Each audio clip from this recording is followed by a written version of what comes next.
Example number 3 में number of wickets given है, उसके बाद नंबर ऑफ बॉलर्स गिवन है और हमसे क्या पूछा है, मीन फाइंड आउट करने को बोला है। नंबर ऑफ विकेट्स को हम क्या लेंगे, क्लास इंटरवल लेंगे या फिर वर्ग अंतराल इसको हम बोलते हैं। नंबर ऑफ बॉलर्स को हम क्या लेंगे, फ्रीक्वेंसी, और इसको हम क्या बोलेंगे, F1। तो F1 में हमें क्या लिखना, 7, 5, 16 से लेकर 3 तक। क्लास इंटरवल से हमें अक्साई की वैल्यू फाइंड आउट करना, तो अक्साई इक्वल्स टू क्या होता है, upper limit plus lower limit upon 2, 20, 60। उसके बाद में ये जो 100, 150, 250, 350 इसको हम क्या बोलते हैं, लोअर लिमिट। 60, 100, 150, 250, 350, 450 इसको हम क्या बोलेंगे, अपर लिमिट। अक्साई की वैल्यू फाइंड आउट करने के लिए upper limit plus lower limit upon 2 करेंगे। 20 प्लस 60 कितना, 80, तो 80 अपॉन 2 कितना, 40। 60 प्लस 100 इक्वल्स टू 160 अपॉन 2 कितना आएगा, 80। Upper limit plus lower limit upon 2 करेंगे तो हमारे पास में अक्साई की वैल्यू आ जाएगी।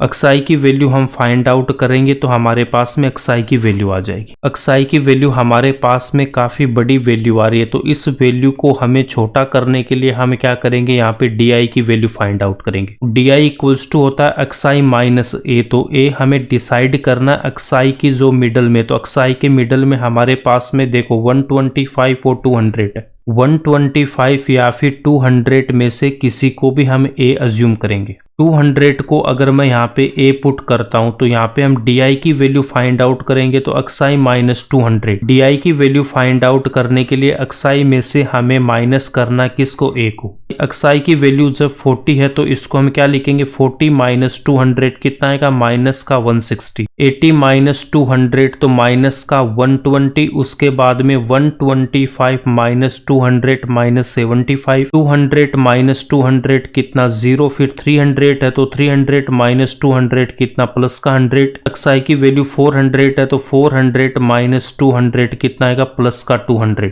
डी की वैल्यू भी हमारे पास में काफी बड़ी आ रही है, तो इन वैल्यू को भी हमें क्या करना है, स्मॉल करना है। डी की वैल्यू में जो लास्ट में वो हमारे पास में क्या आ रहा है, 0 आ रहा है। लास्ट में कितना आ रहा है, 0 आ रहा है। अगर मैं 75 को मैं छोड़ देता हूँ, माइनस का 160 माइनस का 120, 100 और 200 इन सब में लास्ट में क्या आ रहा है, 0 आ रहा है। 16 को मैं क्या लिख सकता हूँ, 2 इंटू 8 लिख सकता हूँ। उसके बाद में यहाँ पे 12 को क्या लिख सकते हैं हम, 2 इंटू 6। 75 को हम यहाँ पे अभी छोड़ देंगे। 100 को मैं क्या लिख सकता हूँ, एक 0 को छोड़, यहाँ पे कितना 10 आ रहा है तो इसको हम लिखेंगे 2 इंटू 5। 20 को मैं यहाँ पे क्या लिखूंगा, 2 इंटू 10। डी की वैल्यू में हमारे पास में 2 यहाँ पे कॉमन आ रहा है। डी की वैल्यू में 2 हमारे पास में कॉमन आ रहा है। उसके बाद में 0 भी यहाँ से हमारे पास में कॉमन आ रहा है। एच की वैल्यू मैं यहाँ पे क्या लिख सकता हूँ, एच की वैल्यू मैं यहाँ पे 2 लूंगा, उसके बाद में 0। इसका मतलब एच की वैल्यू हमें क्या लेनी, यहाँ पे 20 लेनी। 75 एक ऐसी वैल्यू है जो इससे डिवाइड नहीं होगी, बाकी हमारी वैल्यू ये सारी इससे डिवाइड होगी 20 से। यू आई इक्वल्स टू कितना होता है, डी आई अपॉन एच, और एच की वैल्यू हमें यहाँ पे क्या पुट करनी है, 20। डी आई की वैल्यू माइनस का 160, इसको मैं 20 से डिवाइड करूंगा, 0 से 0 कैंसिल होगा, 2 से इसको हम कैंसिल करेंगे तो कितना, माइनस का 8 आएगा। माइनस 120 को मैं 20 से डिवाइड करूंगा तो यहाँ पे कितना आएगा, माइनस का 6।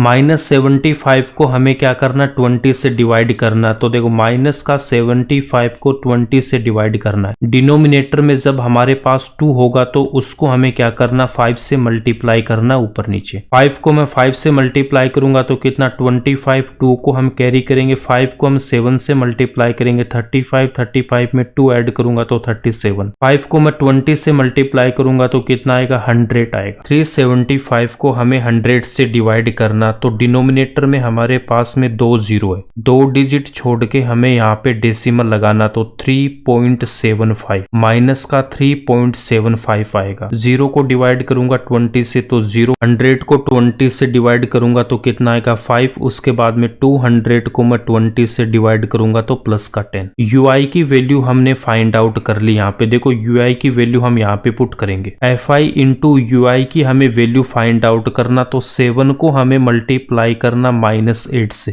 7 इंटू -8 तो कितना आएगा, माइनस का 56। 5 को मल्टीप्लाई करना हमें 6 से तो कितना, माइनस का 30। 16 को मल्टीप्लाई करना माइनस के 3.75 से तो माइनस का 60 आएगा। 12 को मल्टीप्लाई करेंगे 0 से तो कितना आएगा, 0। उसके बाद 2 को मल्टीप्लाई करूंगा 5 से तो 10। 3 को मल्टीप्लाई करना हमें यहाँ पे 10 से तो यहाँ पे कितना आएगा, 30। fi की वैल्यू को हमें ऐड करना 7 + 5 16 12 2 3 इन सब को ऐड करूंगा तो कितना आएगा 45। fi इंटू ui की वैल्यू को भी हमें ऐड करना, इन सब को जब मैं ऐड करूंगा तो हमारे पास कितना आएगा -106। स्टेप डेविएशन मेथड में मीन फाइंड आउट करने का फॉर्मूला क्या होता है, a + समेशन fi इंटू यहाँ पे क्या आएगा ui। स्टेप डेविएशन मेथड में कितना था ui इंटू में कितना आएगा, इसके हमारे पास में h आएगा। a की वैल्यू हम पुट करेंगे यहाँ पे 200, उसके बाद समेशन fi ui की वैल्यू कितना -106, समेशन fi की वैल्यू पुट करूंगा 45, h की वैल्यू पुट करूंगा यहाँ पे 20, माइनस और प्लस यहाँ पे कितना होगा माइनस। डिनोमिनेटर में जब 5 होगा तो उसको हमें क्या करना 2 से मल्टीप्लाई करना, 2 से डिवाइड करना। 5 को मैं 2 से मल्टीप्लाई करूंगा तो कितना आएगा 10। 5 को अगर हम 2 से मल्टीप्लाई करते हैं तो एक हमारे पास में 0 आएगा, तो कैलकुलेशन हमारी आसान हो जाती। अगर आपको कैलकुलेशन फास्ट करनी है तो प्लेलिस्ट में जाना, वैदिक मैथ्स के नाम से एक प्लेलिस्ट है, उसमें आपको सारे शॉर्ट ट्रिक मिल जाएंगे कैसे हमें मल्टीप्लाई करना, डिवाइड करना। 45 को मैं 2 से मल्टीप्लाई करूंगा तो कितना आएगा 90 आएगा, तो यहाँ पे हम 0 से 0 को कैंसिल करेंगे। 2 को 2 से मल्टीप्लाई करेंगे 4, उसके बाद 106 को 4 से मल्टीप्लाई करूंगा तो 424/9। 424 को मैं 9 से जब डिवाइड करूंगा तो कितना आएगा 47.11। इसकी वैल्यू हमारे पास कितनी आ जाएगी 47.11। 200 में से इसको मैं माइनस करूंगा तो मेरे पास आंसर कितना आएगा 152.89 इसका आंसर होगा। एनसीईआरटी में हमें एक नोट गिवन है कि अगर xi और fi की वैल्यू अगर हमारे पास में स्मॉल होती है, वहां पे हमें डायरेक्ट मेथड का यूज करना है। xi एंड fi की वैल्यू अगर लार्ज होती है तो वहां पे हमें अज्यूम्ड मीन मेथड या फिर स्टेप डेविएशन मेथड से हम सोल्व करेंगे। If the class sizes are inequal, अगर क्लास साइज हमारी सेम नहीं है, क्लास साइज को हम किससे रिप्रेजेंट करते हैं एच से, तो क्लास साइज क्या होती है अपर limit minus lower limit. Example number 3 में हमारे पास में देखो क्लास साइज हमारे पास में क्या गिवन है, यहाँ पे हमें गिवन है 20 to 60।